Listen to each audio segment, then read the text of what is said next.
Have you ever gotten something in the mail and you were wondering, this is interesting? Imagine meeting a guy who is actually responsible for creating custom boxes that are world class. He was successfully discontent. He's got the car, the house, the title, the money, but something was missing. It was a dream job, and it was exactly what I wanted to do, which was building these experiences. We would build these national marketing campaigns. He found out that he could actually create a business that he would like to not only work on, but people he'd like to work around and not grow to hate it. I thought I was on the pathway that was the pathway, and then now I get introduced to a different way to live a fulfilling life. How did you even find Mind Valley? What were you curious about entrepreneurship? It's such a great question. And really what happened was someone at Deloitte recommended a book to me. It was Keith Ferrazzi's. When I had finally wrapped up this strategy engagement with this client, I lifted my head between projects and was like, I have absolutely nothing to look forward to in life. The one thing I will say about that corporate identity is even when I left corporate and became an entrepreneur, it took me years to detox enough of corporate out of me in a way that I could start to think differently.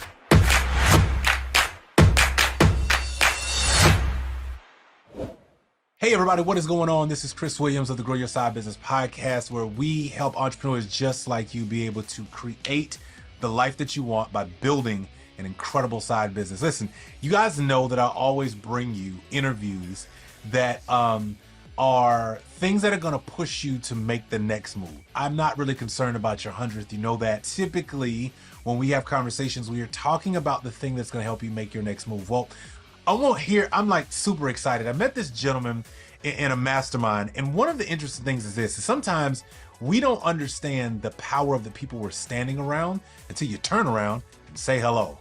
And so, in getting to meet this gentleman, let me give you just a little bit of background on who he is. Number one, he's just like you and I. You know, he comes from Deloitte. Yeah. Big Fortune 500 company from around the world. Global people who are doing some incredible things. But as you know here, if you're not already subscribed to Successfully Discontent newsletter, you should, because he found himself just as that. He was successfully discontent. Yes, he was working at Deloitte. He's got the car, the house, the title, the money, but something was missing. And you know what he found out? He found out that he could actually create a business that he would like to not only work on, but people he'd like to work around and not grow to hate it. Here's another cool part about his story. You're going to learn a whole lot during our conversation. He did it in a way that I promise you, we're probably going to find out a lot of his friends probably laughed at, who were also at Deloitte. Because have you ever gotten something in the mail and you were wondering, this is interesting. This makes me pick it up. You know how we get mail and sometimes we just throw it aside, put it in file 13 and never look at it. But what if you could get something in the mail that literally stopped you in your tracks and made you open it? Yeah, I know it's been a while since you've done that. Well, imagine meeting a guy who is actually responsible for creating custom boxes that are world class. I'm talking about you are looking forward to getting that custom box. In fact, he's helped hundreds and hundreds of different entrepreneurs around the world bring a different level of experience by sending people a box. Maybe you know about this, maybe you don't, but we're going to learn about it today on our interview. Ladies and gentlemen, I want to introduce the man, the myth, and the living legend, Mark Stern. Mark, how you doing, man? Chris, that was the single best introduction I've ever had in my life. So thank you so much. And since we connected at Funnel Hacking Live, I was just like, oh, he gets me. And he gets the world that I came from, which it's so shocking that like, as long as people get like the difference between like corporate versus like the online space is like two different worlds. A lot of people that I come across with don't understand that more traditional corporate route.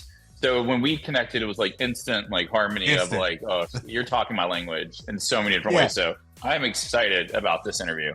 Listen, there's so many things I want to cover, but here's where I want to start, because for a lot of our audience, sometimes it seems unbelievable, right? Mm-hmm. So I really want to walk through your story. So let's start here.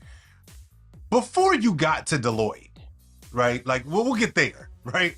But before Mark was Deloitte's finest, before he got there, what was Mark doing? Who were you before that decision? You know, were you already working a corporate job and just happened to run up on Deloitte? Like, what was your world before you found Deloitte? Yeah, and it's funny because I actually think my story is relatively simple, but I was born and raised in Montgomery, Alabama, and like everyone else around me, I was like, here's the natural progression to life. You graduate high school, you go to college, you graduate college, you get the job. A few years later, you go back to grad school, and then you get the corporate job and white picket fences, and the rest is history. So this was like, this is the path, and that was the only path I knew. And I used to joke and say, like, I don't know how to do things halfway. I go all in on anything that I do. And I used to joke that I was like the poster child of corporate America because in high school, I was president of my student body. In college, I was president of my class all 4 years. Grad school, when I went and got my MBA at Duke, I was also one of the co-presidents of the student body. And so like everything that I did, I had one job from undergrad to business school. It was a dream job, and it was exactly what I wanted to do, which was building these experiences. We would build these national marketing campaigns in around Pernod Ricard's products. So think of Absolute, Jameson, Malibu, a lot of your big name spirits. We would build an entire marketing experience around the bottle. And so like my whole career, I thought like, I'm crushing it. This is exactly what I should be doing. I barely got paid anything, but I didn't care because I was so happy. And even after I got my MBA and was working at Deloitte, again, I thought that this was it until I went to a conference that I had no business being at. And this was back in 2013. It was the first time that I got exposed to the online internet marketing space, a different way to have a professional career. And I'd never been exposed to that world before. But it kind of, man, if you'd seen me, the conference was one that Mind Valley put on, a conference called A-Fest. They used to call it Awesomeness Fest, and they stopped calling it that because people were like, they don't love that name. But going to this, it was the first time I got exposed to the digital marketing realm. And it to some degree, it broke me a little bit because I thought I was on the pathway that was the pathway. And then now I get introduced to a different way to live a fulfilling life. And, that was it. It was a battle for years to balance the dichotomy of having just come off of business school in 2012, $165,000 in student loan debt, but this inner desire to want to explore this entrepreneurial spirit that I had. And so that was the biggest struggle I had up to finally 2018 when I finally cut the cord.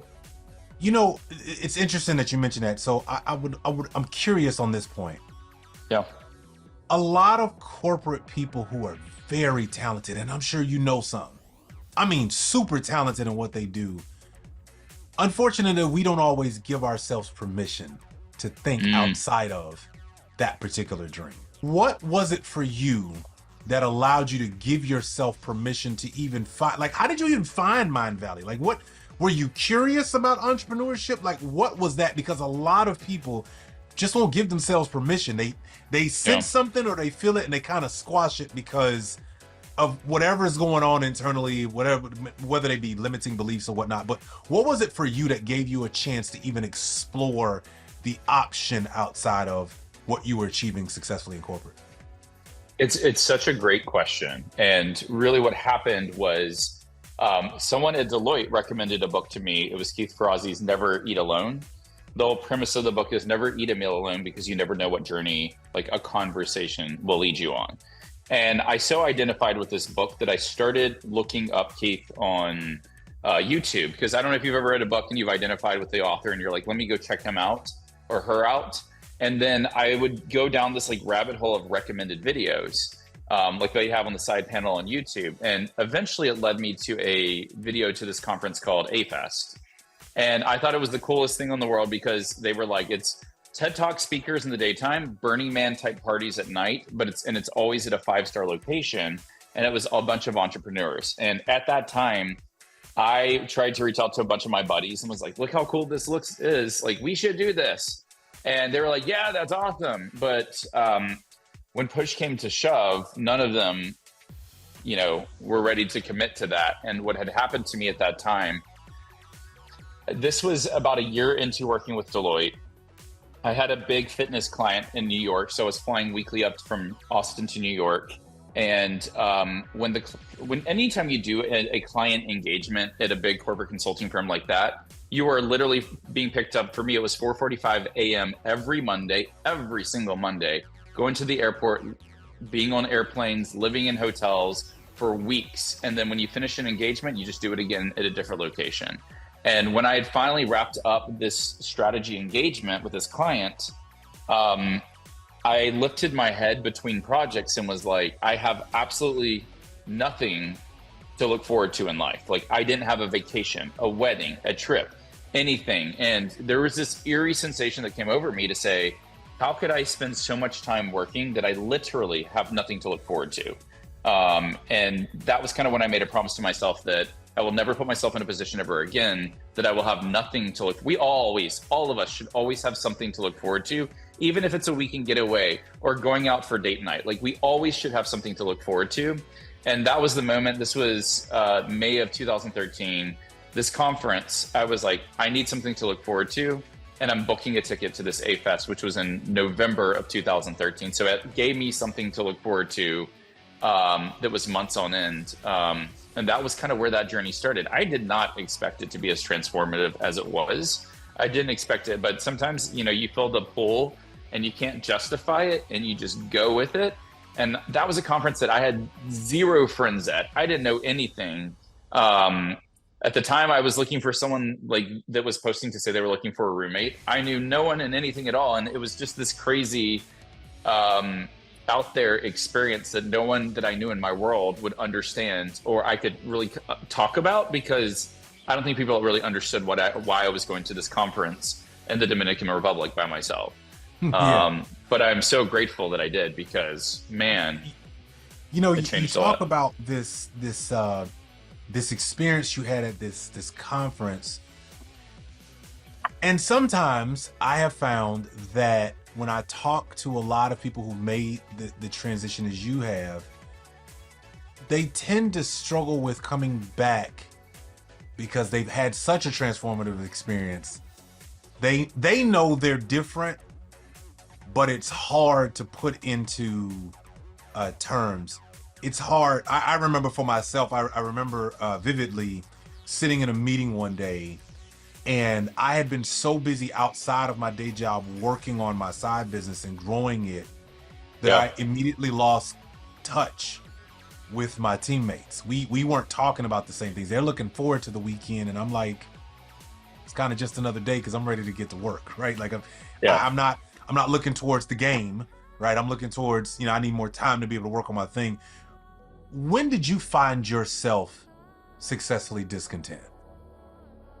The second I came back from that, it was like the way I would describe it is, I would say on a scale of 1 to 10 in the bubble that I was in, I was like a 9 or 10. I thought I was crushing it a lot more than my peers. And like, for me, I any type of work experience, like, I go all in because I get so excited about it.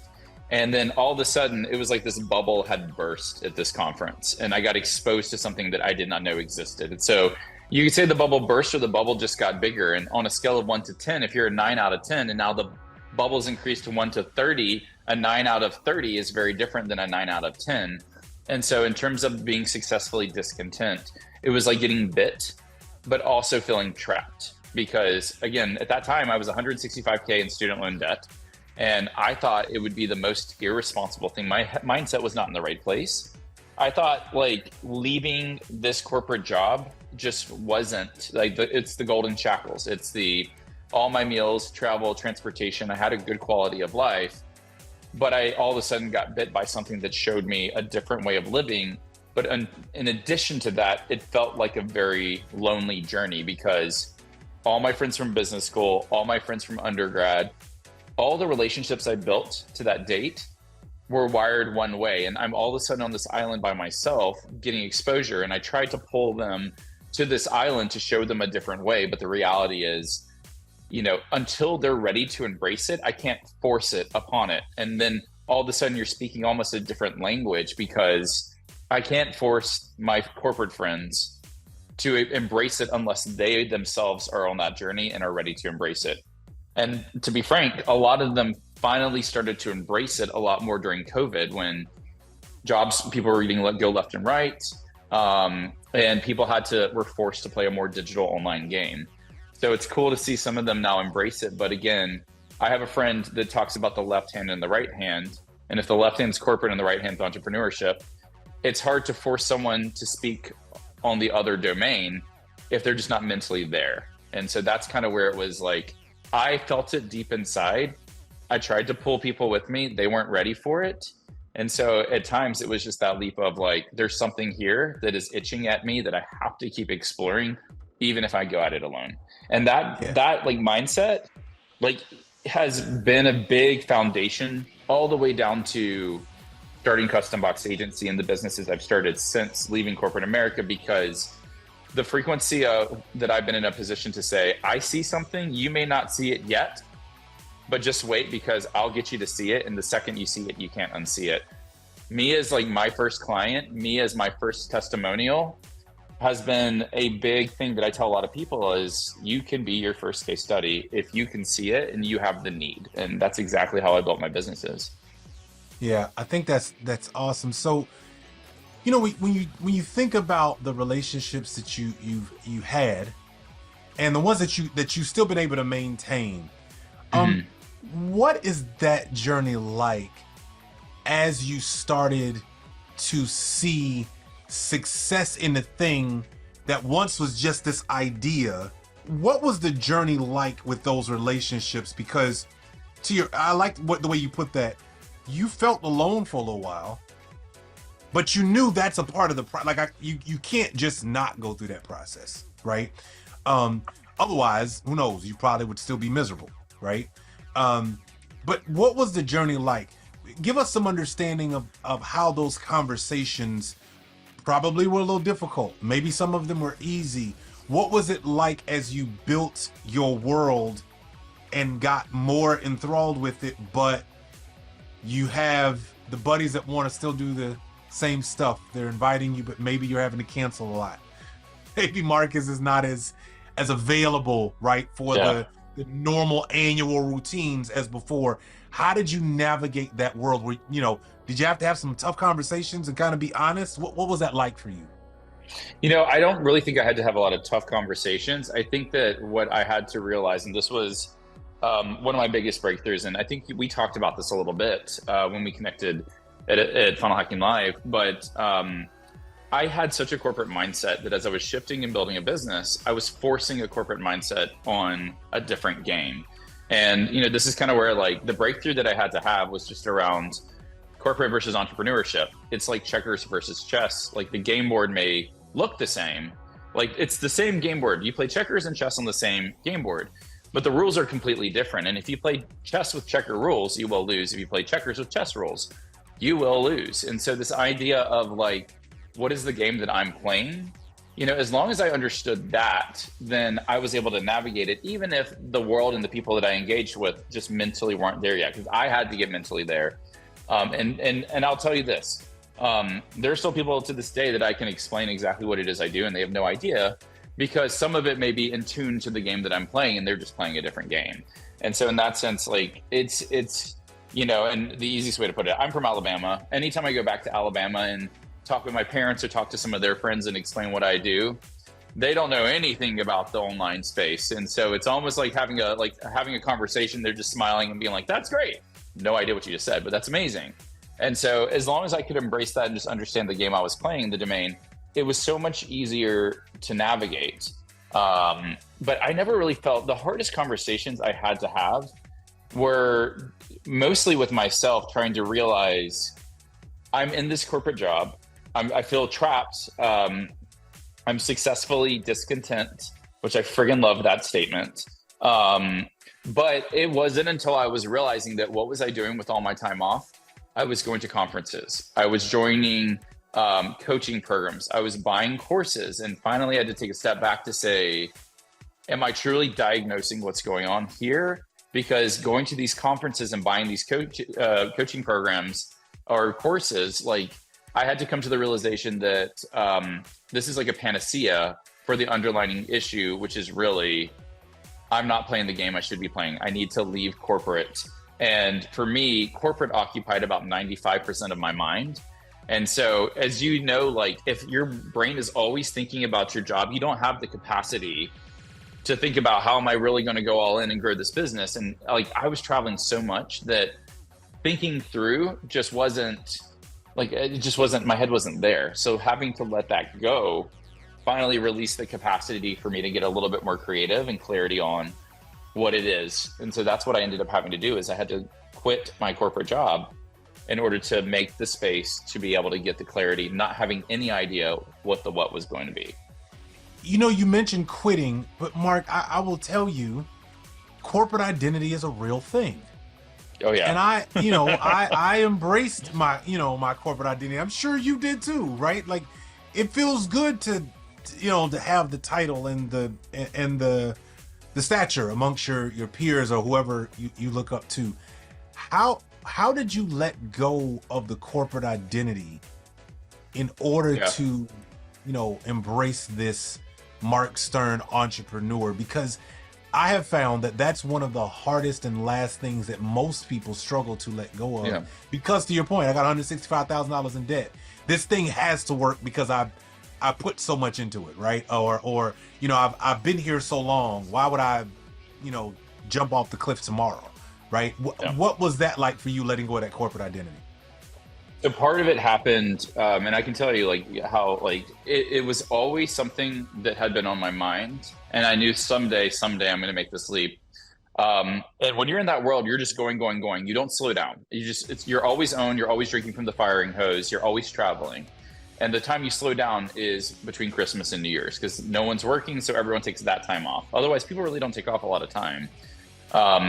December 27th, 2017, went to bed at that night, woke up in the middle of the night, and professionally, I was on the verge of becoming a junior partner at Deloitte. Promotions are predictable in that environment. If you hit the numbers and you meet the criteria, you're going to get promoted. I was weeks away from becoming a junior partner in that firm, and woke up in the middle of the night bawling my eyes out. And I had this eerie sensation, which I'd never experienced in my life, that if I don't leave this job, it will kill me. That was the sensation. And I could actually, in the months leading up to that, feel my body starting to break down. I was much unhealthier at that point, because I felt like every time I get on a plane, I always came off the plane and just felt a little bit weaker. And after that moment, that was kind of a wake-up call that I needed. And I came back and told the partner I reported to, this was on January 3rd of 2018, I can't explain it. I have to go, but I'm happy. This is not a 2 weeks notice. It's let me finish this piece out, and stayed with the firm from January through May of 2018. Because I didn't know what I was going to do, but I needed to make that declaration. And the good thing about Deloitte, and there's a lot of companies that do this, if you are a high performer and you leave on good terms, they'll always welcome you back. So if I decided that entrepreneurship didn't work, they know if I come back and they call you a boomerang, I know what I'm signing up for. But really, I wanted to set the intention that I didn't need to think about coming back, because you have to hold the belief that I will be fine. And the one thing I will say about that corporate identity is, even when I left corporate and became an entrepreneur, it took me years to detox enough of corporate out of me in a way that I could start to think differently. But the one thing I will always tell people, when you leave the corporate world and start a business and become an entrepreneur or build a side hustle, the most incredible part about this is there's a lot of people who don't have that corporate experience. So you never are starting from ground zero. I tell people, you're never starting from ground zero. You just need to learn how to play a new game, and then you layer on your expertise, and that's what makes you unstoppable. So the second I realized, oh wait, I have this amazing skill set that I've been building for years.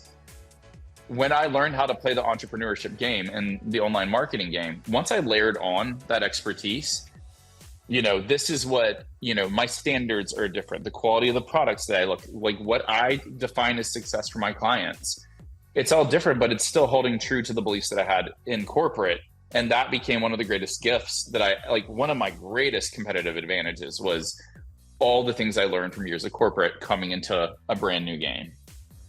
Man, so let's talk about this. I'm always intrigued when I see how somebody can. I feel like what you've done, and this is just my opinion, y'all. He did not pay me to say this, but I feel like what you've done, you've taken a product that has become so bland that people just look past it, and you've turned the prism on it for people to go, well, wait a minute, have you looked at it this way? Right? And to me, you have a bit of a what I would like to call a maker's mind, right? When we had our conversation, you was like, I just like looking at the puzzle because there's certain things that I see in it. When I see it, I'm like, oh, I know how this could work, right? Yeah. So let's talk about custom box agency, because I just find this fascinating. All right, you know you're gonna leave corporate. Got it. Okay, right. You know you're successfully discontent. Got it. But when the heck did you know I'm gonna do a box? Like, how did help us connect the dots on that one? Yeah, if you had told me when I left, like, you're gonna have a business of boxes, I would say you lost your mind. Like, you've lost it now. So a lot of how this happened was, the first thing I did when I left was I had heard about this thing called a virtual summit.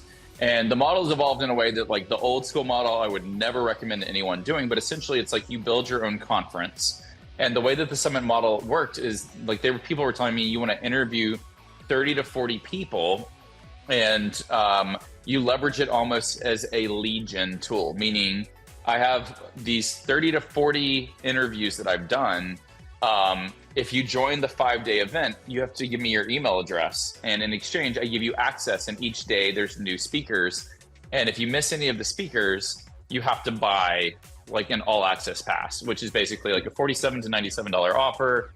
And you can unlock all this content. But for me, I was like, oh my gosh, like, I can build a lot of content. I can build relationships with all these speakers. I'm brand new to this game. It was incredibly uncomfortable. The thing that I loved about it was the exposure, because I came away with thousands of email addresses when I had nothing to start with. It was such a great experience. But what I hated about the model was it was overwhelming. And there was just so much content. Like, no one wants to sit and watch 30 to 40 hours worth of content. Or me as a litmus, like, I don't want to sit and listen to 30 to 40 hours of 40 different people's perspective, all telling me different things that I should be doing. And just took a step back and said, what would I want? And I was like, I just wish people would send me some tools to help me get an outcome faster. Like, send me what I need to help navigate this experience. And that was the only thing. So I created a publication because these 40 interviews, I had interviewed these people ahead of time. So that basically you release the recordings during the event. So everything is pre-done before the event. And I built this publication called Entrepreneur Elements. And I built this periodic table of all the elements that you need to know as an entrepreneur, and then built this publication that spotlighted the 40 different interviews. So every speaker had their own spread. And then I mailed it out and said, anyone who buys the recordings will get this publication for free. And what ended up happening was all the speakers started to show off their spread, and they're like being featured in this publication. People who bought the all access pass started to go through it with their Facebook groups. And I was getting all this organic content and all these unboxing videos, like, because I had something physical. So it was one of those things that I was just like, okay, this is interesting. I'm getting all this organic traffic just because I tied something physical to a digital experience. And then we tested it again. This was in May of 2019, did an event called High Ticket Online. I didn't want to interview 40 people. I thought that's overwhelming. I only wanted to interview 10. And I built a box experience. And the whole goal of this summit was I interviewed 10 different perspectives on high ticket offers and how you can create your own high ticket offer. But then I built this box set that had a workbook. It turned all the speakers into trading cards. It had everything you needed to start to plan out your high ticket offer, just because that's what I would have wanted. And so that was like box zero, but I did a box that was never meant to be the business. It was a supplement to the business. And the same thing happened. People were getting these boxes. People were doing these unboxing videos. So I had just dozens of these 3 to 7 minute unboxing videos, even though they're all the exact same. Everyone wanted to do these unboxings. And that's kind of where it solidified. Okay, there's something that's here with physical that a digital only product can't do. And when we talk about experience, you know, anything online, if it's a digital product, if we're talking about the senses, because you experience through your senses, sight, sound, touch, taste, smell, everything you see online that's digital only taps into what you see and what you hear. But when I mail you something, I can up level it and create a more premium experience by activating the parts you can't activate, touch, taste, and smell in addition to what you see and what you hear. So that dynamic nature of starting to think about, well, what is it that I want? And I want to get results faster, and I want you to make it easier for me. It just instantly said, okay, anytime I launch anything, a course, if it's a software as a service platform, another virtual event, a physical box is a must because of the power of what it's doing. And that simple action it just snowballed, because then people kept on calling me saying, I was getting calls weekly saying, how are you doing these boxes? To which I'd be like, here's how you do them. But look at what I'm doing in my business. It's all about virtual events. Come hire us for virtual events. And it got to the point that I finally was like, I'm going to launch a challenge that's the Custom Box Challenge.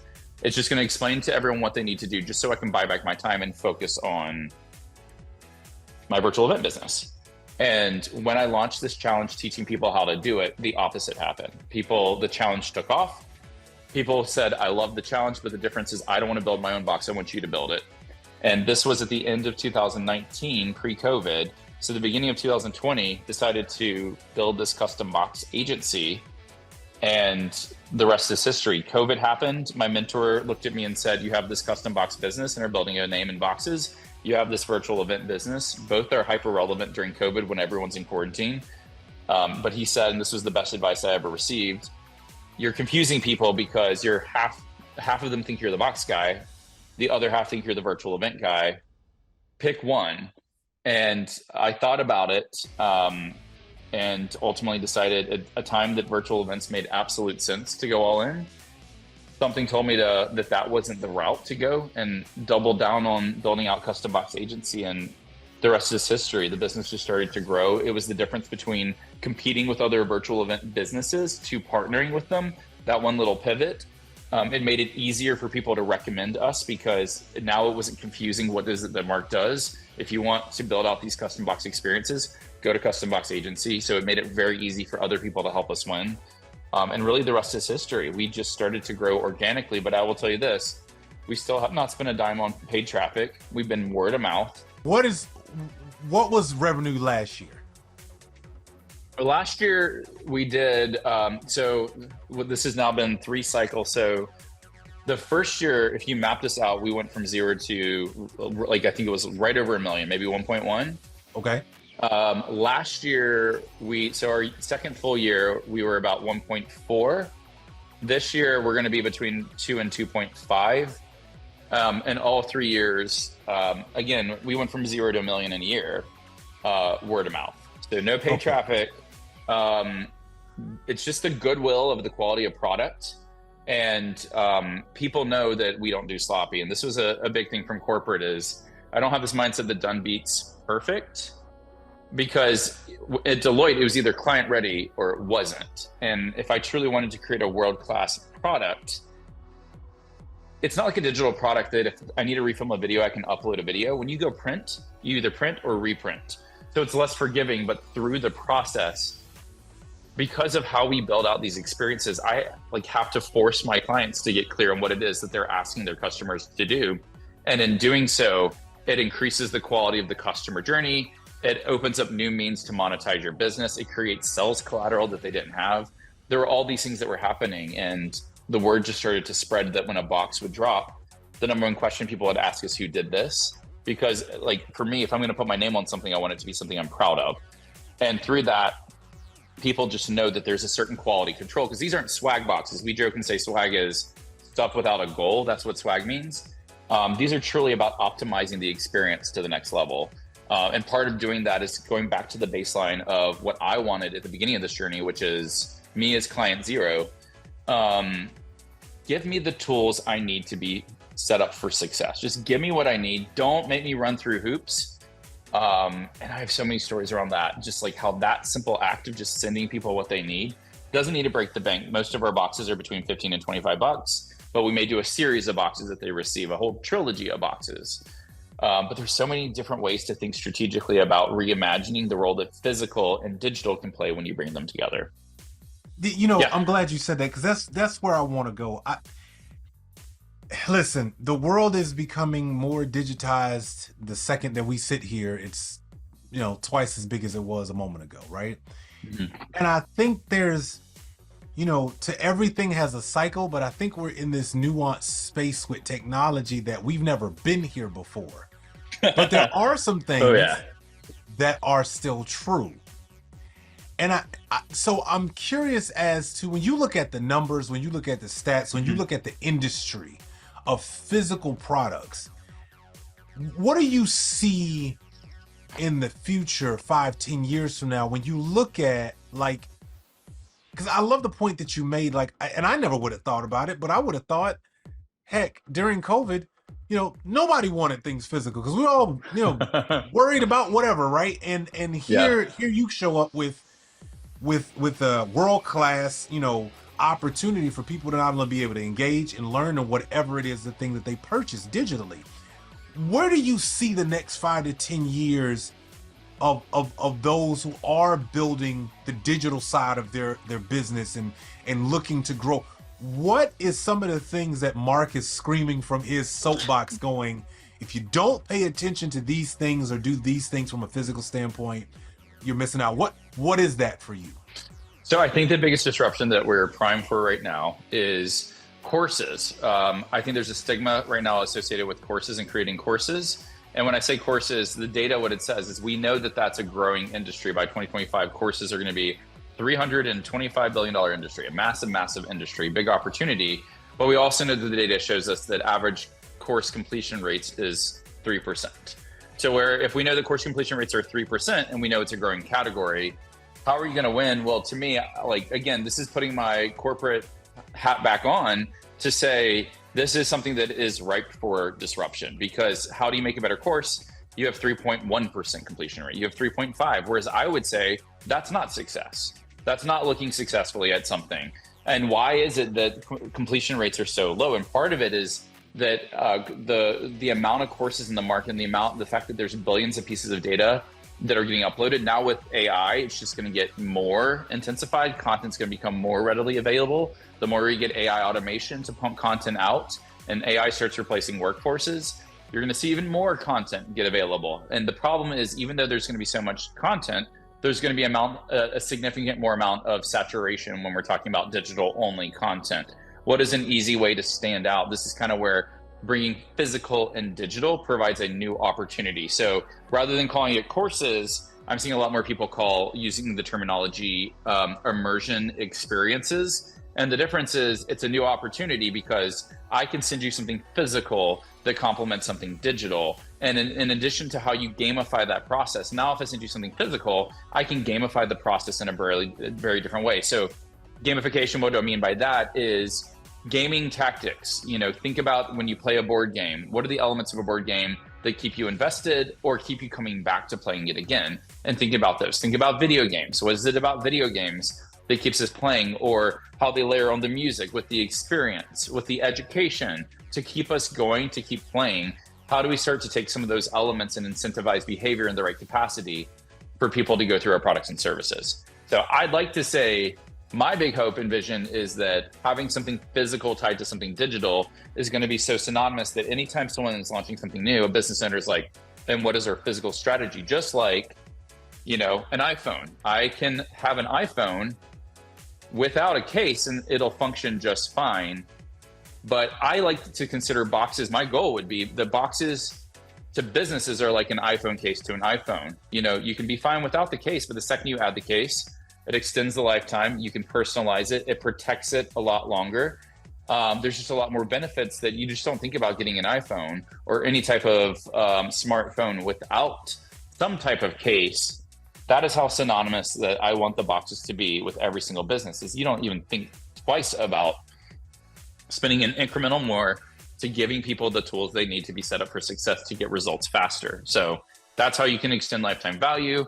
This is how you can increase results and get more success and testimonials from people. You can stage and gamify all of it. And people are looking for those new opportunities. So that's kind of where my head goes for the next 5 to 10 years is, I think that the pendulum was very far left in terms of physical products. In the 90s, you would buy something on the television, you'd call, you'd see an article in the back of an ad in the back of a magazine, and they would mail you a box or DVD set in the mail. Then the pendulum went to digital, and now I think you're finding this equilibrium of digital only with 3% completion rates shows that there's a lot of opportunity, that it's just for improvement. What happens when we bring these two worlds together, how we did things before and how we're doing things now, to reimagine what that experience can be like? And that's kind of where we're having a lot of fun. That's, to me, where I believe things should be heading. Yeah. Man, I tell you, you brought back memories, because if I only knew when I dialed that Time Warner number for those 10 CDs, what my life was going to be like. I am just as guilty. Columbia House. It was funny. I was just talking to someone about Columbia House, and I think I was a kid, and it was like in the back of the Parade magazine that would come every Sunday. And I think as a kid, it was like 1 cent. And I think I actually took 1 a penny, cent, that was it. And shipped it off. And then my parents like get this box, and they were like, I was probably in elementary school. And they were like, what did you do? I got in trouble because I started a Columbia House subscription. That's right. Not have. Man, that was the times. Well, so let's go here. You know, you talked about kind of the increasing the long-term value, you know, of a customer. You know, a lot of times when you think about the way the business, there's two versions. There's the way you want the business to go, and then there's the way it just goes. And then you have to ride that train a lot more times than you being able to steer it a particular way. In your case, you were doing virtual events thinking that's it. And then this custom box thing is like, nope, this is the way you're going, right? Yeah. I love the way you phrased the fact that instead of competing, you became a collaborative type business. So you can collaborate with these entrepreneurs, these coaches, these virtual events. Yeah. I believe personally over the next several years, collaborations are going to be the key to having real sustainable businesses. And I'll give you a good example. The first time I saw, I'm an NBA fan. So the first time I saw superstars coming together late 90s and going to win a championship, I'm like, actually, that actually works. I know people get mad and upset, but hey, that thing kind of actually works. Then you started looking at all these individuals in the online space. Tony Robbins is great, but man, when he got with a Dean and he got with some other people, it just changed what was happening from what the perceived value, in a sense, of what was being provided for. When I look at what you're doing with this custom box piece, like, nobody's on stage screaming Mark Stern. What they're saying is, hey, here's our product. And then they find out about Mark because oh, wow, I got this thing in the mail. This is awesome, right? What does collaboration look like for you going forward? As more and more, you know, like just like anything else, there's going to be competition. There's going to be people trying to find their own way to do it. But what does collaboration mean for you going forward? And how do you continue to stay top of mind and present as you continue to grow and reach your goals? Such a great question. So collaboration for me, it's when I think about the role that I play, part of what I think my role is a lot of we call our clients our partners. We don't want a transactional relationship. We want a strategic relationship, and we want to be able to plug into their business in a way. And this is the capabilities we built. We can help people from strategy.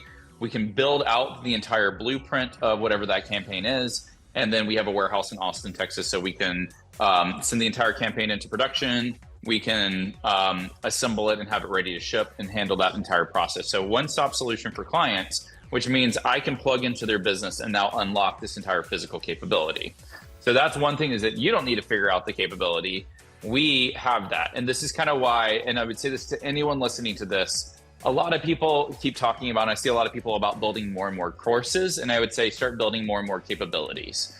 And what I mean by capability, not a course, is that when you have a capability, it becomes a strategic advantage. So for me, you'd be shocked to hear this, but there's lots of software that all of us could build where you can have your own software platform that produces monthly recurring revenue for under $1,000 to build out the platform. So that was a mind-blowing thing that I didn't know until someone showed that to me, but that becomes a capability. So we have our own, some of our own software that becomes a competitive edge because I can offer that to you. We have our warehouse in Austin, Texas. That's a capability because a lot of people don't have that capability. We also have a brand new product we're about to launch. It's a card deck called Activate. I think I showed you a little glimpse of it. So that's coming down the pipeline. Don't give away the sauce. Don't give away the sauce. We're not giving away any sauce. The sauce will be another conversation, but like at the very least, it's going to open up this marketplace, which now for me to be able to say, hey, Chris, come present to there. Now that's a competitive edge that I'm like, look at this entire marketplace that you have access to. So the idea of capabilities, I mean, we rented out an office space in Austin that has become what we call the CBA lab, a place for people to come down to Austin and immerse themselves in our world. But even for collaboration, I see my role is you don't know what you don't know. And that's true for all of us. I don't know what I don't know. But what I know in my domain, typically most people aren't thinking about it because they're only thinking about digital and how do we do this with digital. When I can unlock the potential of how to do this blending digital with physical, all of a sudden you just see the lights go off that clients are like, I didn't know that was possible. I didn't know that we could do that. And I keep telling clients, hey, if it's ever been done before, the amount of, like, I am such a kid of the 80s, and the nostalgia of so many things that I get inspiration from were things from my childhood that when you go in the CBA lab, like you'll see on display things that I get inspiration from that have influenced my business. But in terms of that collaboration piece, it's a good strategic partnership. You're right, we can all grow together. But I also hold a belief that other people hold the keys that can unlock new success in you. So as long as I hold that belief that I actually just gave a presentation on this, the simple act of, I genuinely want other good people to win. And therefore I have to assume other good people want me to win. So as long as I can assume that kind of law of reciprocity, when you put out value and provide value to other people, it will come back to you. But I can't tell you how many times I've gotten stuck. And when I do it by myself, like I get nowhere. But the second I start telling people, here's where I'm stuck, and I know there's a block there, somebody has that key that they just turn it and it unlocks it. And all of a sudden, that element of collaboration, I think, is just so critical, because this should not be a game that you play by yourself. And the other thing I'll say on this is, you could steal my business. You can steal the entire model of my business. But at the end of the day, you are not me and I am not you. And in that sense, even if you take my business model, you don't know the history and the background and have the experience and the exposure. And so part of that is just this mindset around, we like competition because it helps grow the category and bring awareness to the category.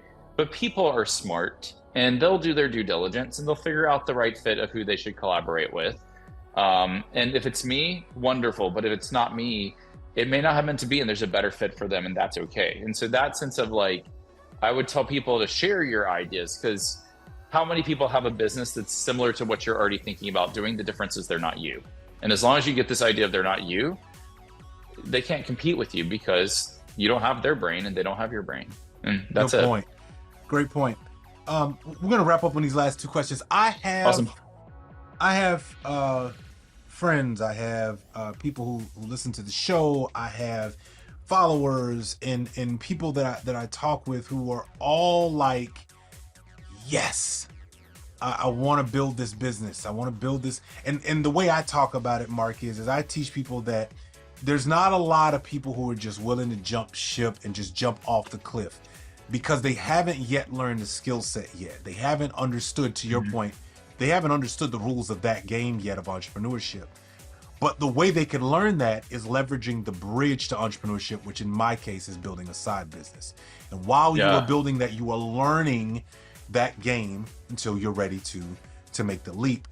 Talk to our audience about the importance, even if you decided not to go down the path of building your own business. From your perspective though, Mark, talk to our audience about why you should even pursue building something that you've created, leveraging your ideas, your skill sets. Why do you think it's still a good thing for that person to go and try out in their lifetime? So here's the one thing. There's two questions I love to ask a lot of my clients. The first question is, especially if they have an idea, and typically they may have some degree of experience around it, but especially if you have that burning passion, I just hold this belief of like, with whatever it is that you do, I love to ask clients two questions. First one is, are you good at what you do? And typically it comes from a place of like, I know I'm great at what I do. There's a lot of people who know how to deliver, but don't know how to increase visibility. And the second question I asked is, if you know you're good at what you do, does what you offer transform lives? And the answer is yes. The problem that I see a lot of people do is they get stuck in their head, and the reality is there's a lot of pain in this world. There's a lot of people in pain, and you may be the person that has the solution to their pain. But we get so wrapped up in our heads that we don't take action on it, and therefore that opportunity to help someone else and alleviate their pain, you denied them of that, especially if you have the solution. And so there's this element of this that for me is, it's very any entrepreneurial journey, you're going to have the self-talk that's going to be like, why am I doing this? Is this a waste of time? I've had that, why am I qualified to do this? I'm not qualified. And then I have to ask myself, am I good at what I do? When it comes to building out experiences, I know I'm good at what I do. And does what I offer transform lives? I've seen it again and again and again. Therefore, I think I have a responsibility to help those who are in pain and are looking for a solution. And right now in this world more than ever, that's a big part that I would just say, if you have it and you know it's a solution that can solve problems, pursue it. And sometimes no one may be able to see it, what it is, and you can try and articulate. But I've learned time and time again, although you may not be able to get them to see it, take the steps to show them that. And once they get it, they'll never forget it. And that's exactly any business I built has been on that element. But that's really where my head goes with that question is, stop getting in your way and start thinking about the impact you could have on other people who actually need your help. And for all of us, they're out there. I personally believe that 10 years from now, it started already, but I believe that 10 years from now, corporate America is going to be in a challenging situation. And here's why I say that. I have looked at so many different things. I come from a learning and development background in corporate, so I tend to look at, I loved your point about even just the people being able to actually complete courses and different things. And I think about corporate game in a sense of that course, right? How does corporate get people to complete the corporate game, right? How do they keep people engaged? How do they continue to focus? And I say they're in trouble because I think not about just the add-on of technology and the ability to be able to do more as an individual. There's no more gatekeepers, right? But I think it's the fight for talent.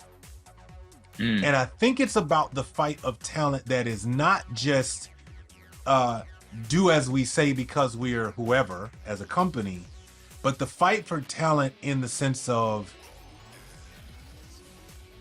the 15-year-old today, the 19-year-old today, who is got access to the technology, who can who knows it, understands it in a very different way, even maybe you and I do, right? Has a different lens on it.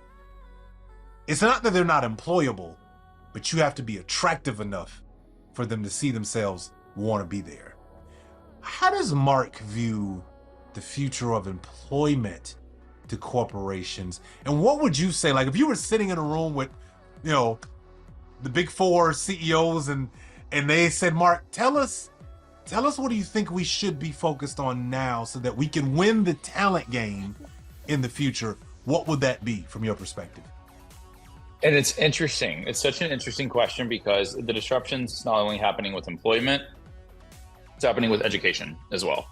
And now, I think back to elementary school when I had to read Huckleberry Finn, and we would always try and cut corners by buying Cliff Notes. Do you remember Cliff Notes? And you can read the abridged version and quickly get there, or you could watch the movie. But now we're getting to a point where students can go to ChatGPT and type in the same exact questions that are being asked on whether it's college admissions or whether it's answering questions on that term paper you need to write. And all of a sudden, a lot of these things that we had to use a lot more brain power, we now are using a lot less brain power for.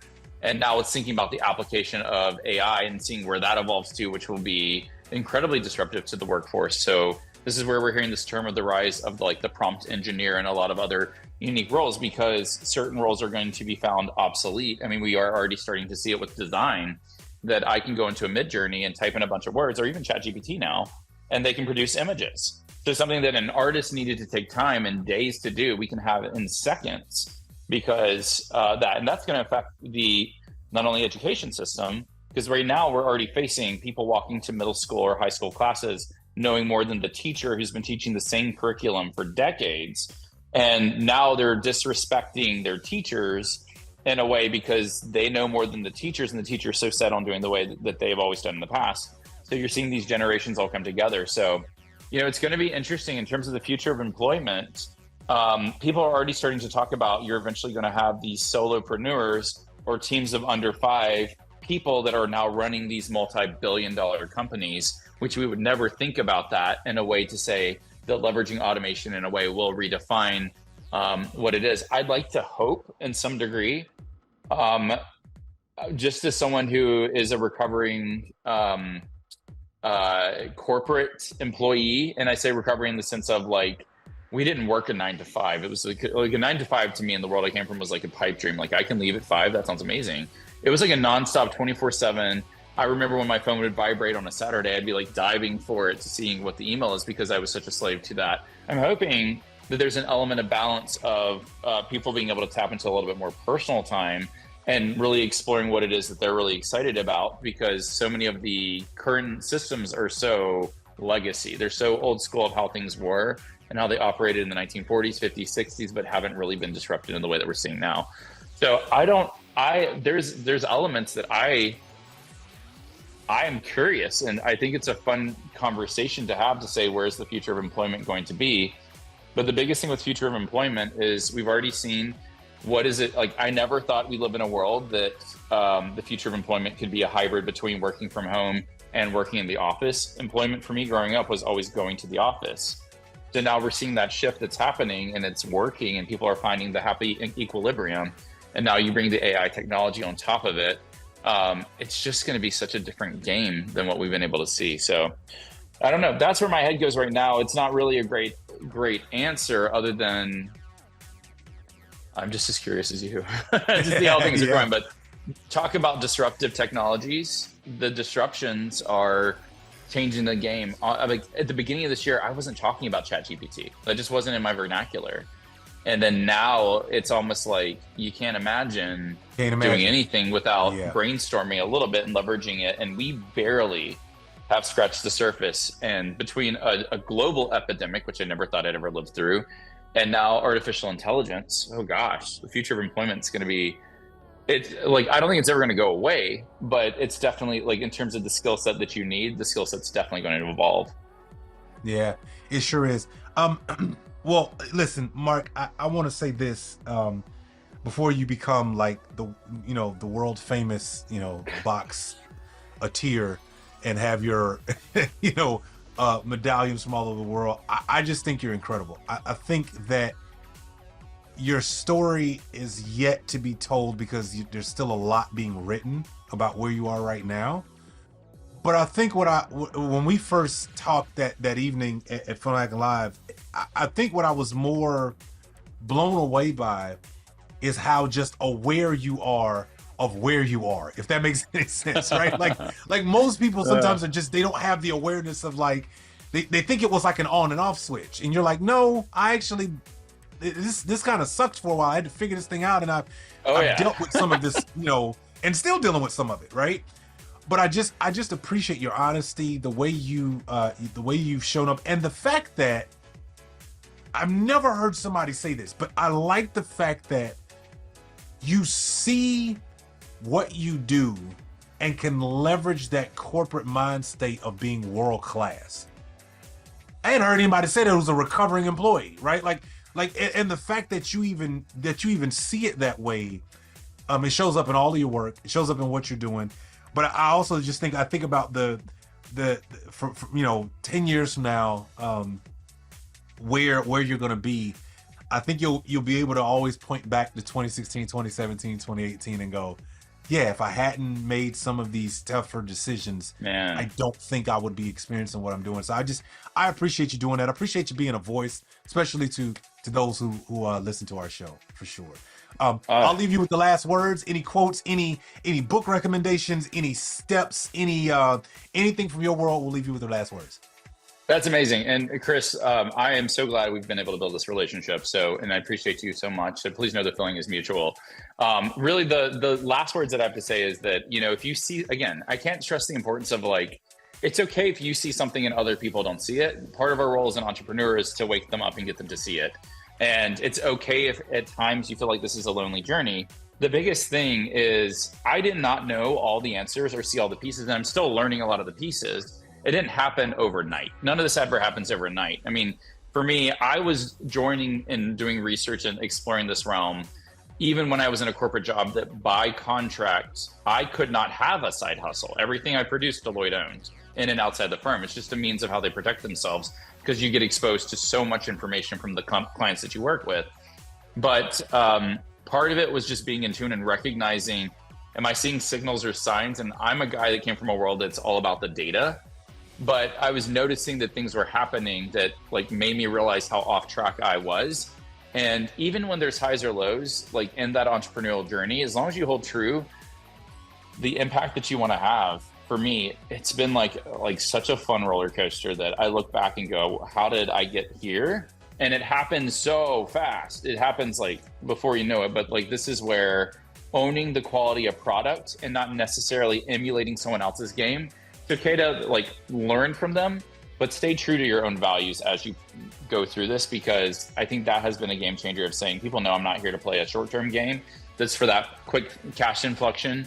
I don't care about the short-term game. I want those long-term relationships and partners, and it just starts off slow and then it starts to build. So that would be the last thing I'd leave for people is just, you know, and have fun. Like this process for me has been like the weirdest journey, but I've had a blast because it's so in tune with, you know, what excites me. Absolutely. Well, listen, everybody, you guys heard it here first. I told y'all I try to bring you conversations that are going to be helpful to you. Something in this conversation, you guys know I'm always going to challenge you. Take massive action. Today's Massive Action Monday as a result of recording this episode. And you guys know, I want you to think of the next step. Don't worry about the 10th one. What are you going to do right now as a result of this conversation? Are you going to take what Mark said? Are you going to say, you know what? I love the questions that he asked. Hey, am I good at what I do? And does what I do transform lives? Hey, you know what?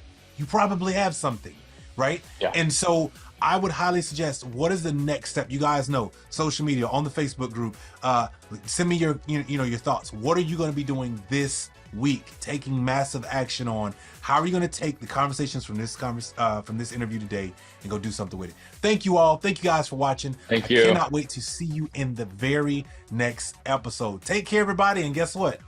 On the next one, we're going to have another great conversation, and we'll be back again next week. Thanks, everybody.